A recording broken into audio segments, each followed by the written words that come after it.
Welcome to part two, the final part of our documentary of the Lapstone Zig Zag. I'm Jeff and this is Graham. Welcome everyone. We're back at Bottom Points, and to orientate you as to where we're going next, to my right is where the train stopped, with the points to be changed here, as you saw, and they will proceed from here to my left and turn off to the left and then up to Top Points, Lucasville Station, reverse again, as you'll see, and then back up to the top of Lapstone Hill. Here we go. This map's red arrow shows where we started today, and we'll follow the blue line to Top Points. To clarify where the line went up to Top Points, as it is not obvious, here is the photo of Bottom Points superimposed over our video. We have to skip the next 50 metres due to the Great Western Highway and pick up the path on the other side.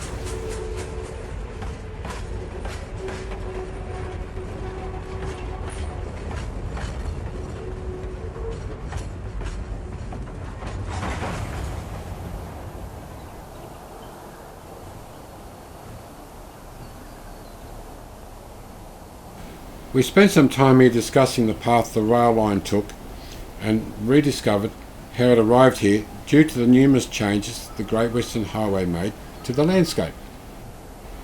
A part of our discovery was this ravine and the embankment made for the rail line as it proceeded to Top Points.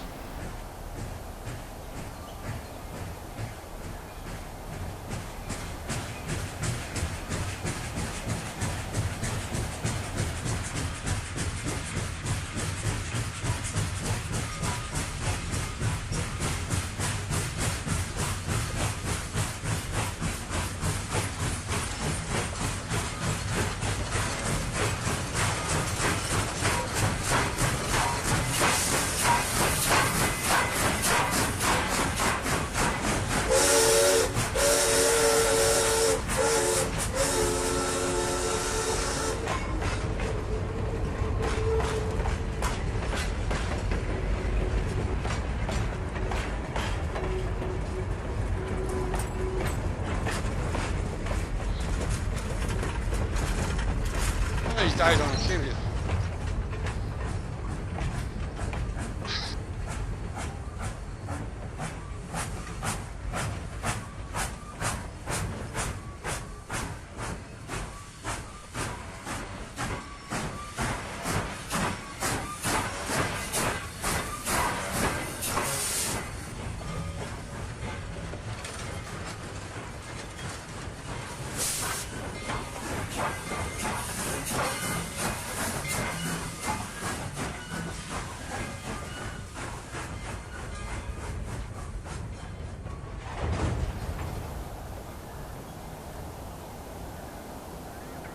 From Bottom to Top Points, we've travelled roughly 500 metres.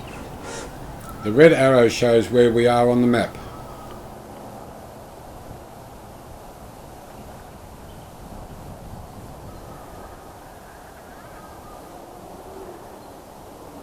Here is a quick look up the path to Lapstone Hill.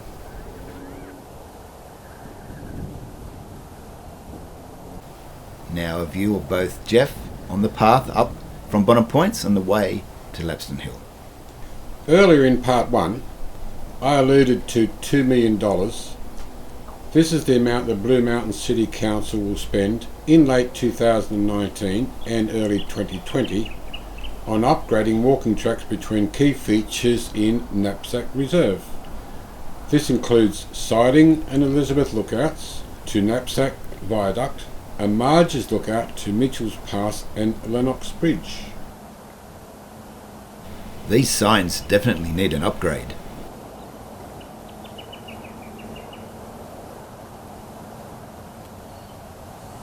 From here we'll continue on to Lucasville Station, as shown on our map.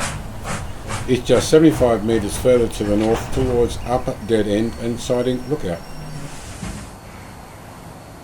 Here is what is left of the weather-beaten Lucasville Station after 142 years of neglect.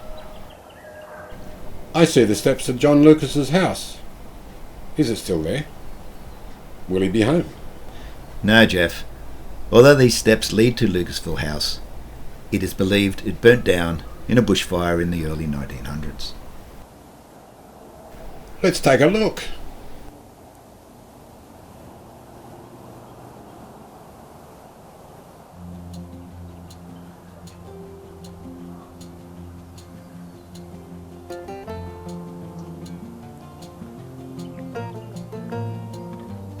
Here is how we found the house's location. Our map shows where the station is situated. We then placed a satellite view over it, located the clearing where the house was said to exist, and show it with the house icon. And finally, the blue line represents the direction we took, as there is no path.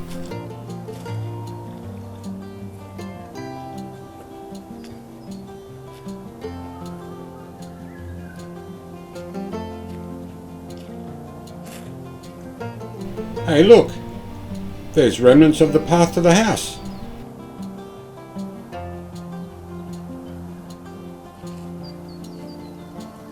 John Lucas was born in Camperdown in 1818.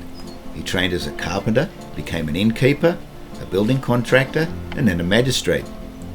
In 1860, he entered politics, and 20 years later, in 1880, he was appointed to the Legislative Council and remained a member until his death in 1902 at the age of 83. It seems Lucas had a reputation for political mischief in a bullying manner. He made a notorious claim for compensation for land resumed by the government around Darling Harbour. Lucas was, however, genuinely interested in the protection of open space and became a trustee of the Royal National Park, instrumental in saving Belmore Park in Sydney, and in reserving parkland in country towns throughout the state.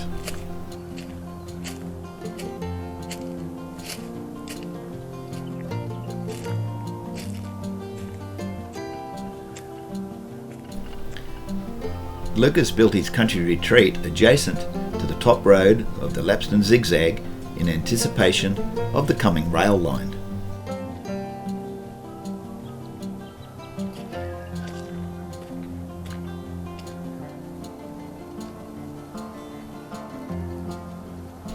Although the house has disappeared, we can see traces of its garden still visible to the knowing eye.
Lucas used his political clout to have a railway station built on Top Road. The station opened in 1877 and closed when the zigzag was bypassed in 1892. All that is left of it is the concrete platform with rock-cut steps leading west into the Lucasville grounds. I hope the upgrade will include refitting these slabs to the wall. Yes, me too.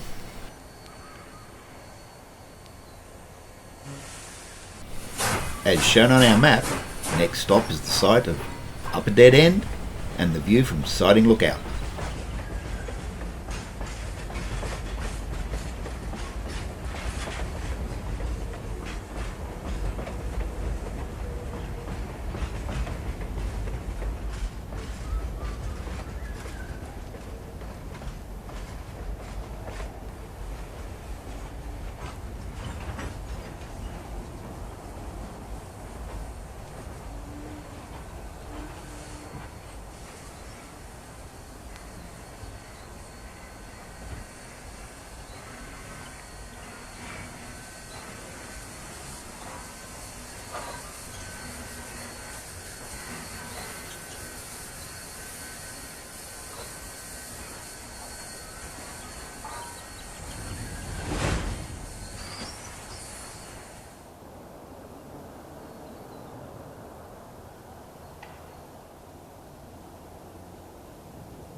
From here, boys and girls, we begin the final leg to Lapstone Hill, as shown on our map.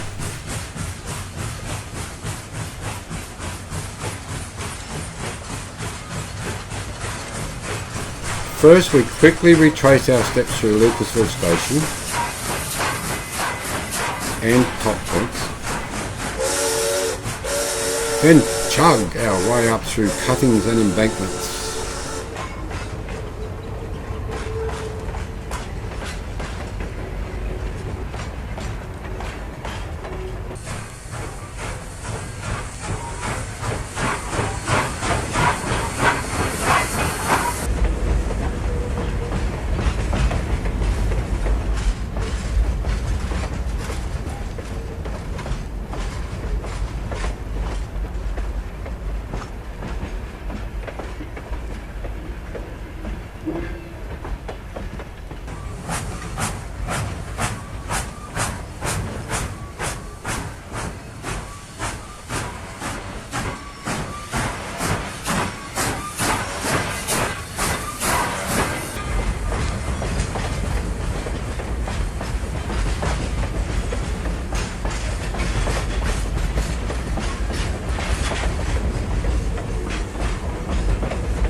The gate at the top entrance on Lapstone Hill appears and heralds the end of our trip up the Lapstone Zig Zag. Or does it? There's one more surprise waiting for us over Knapsack Street, behind the houses.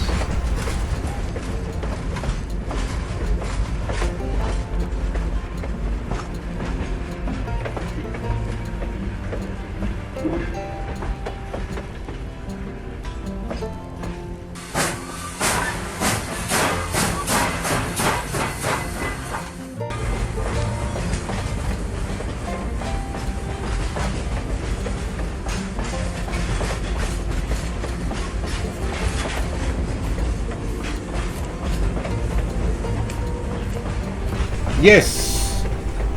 This small cutting shows us where the railway circled Lapstone Hill on its way to the original Glenbrook Station that was moved when the current railway tunnel was built, bypassing the Lapstone deviation tunnel that had replaced the Zig Zag.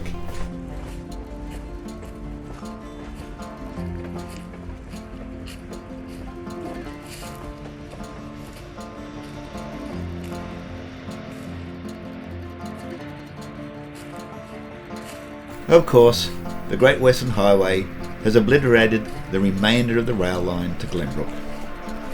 That's all we have for you on the Lapstone Zig Zag. We hope you enjoyed our adventure. We sure did. For more on New South Wales early railway past, check out our previous video on the Lapstone Deviation Tunnel. As always, please subscribe, press the bell for notifications if you haven't, and click like if you did. Bye for now. Bye.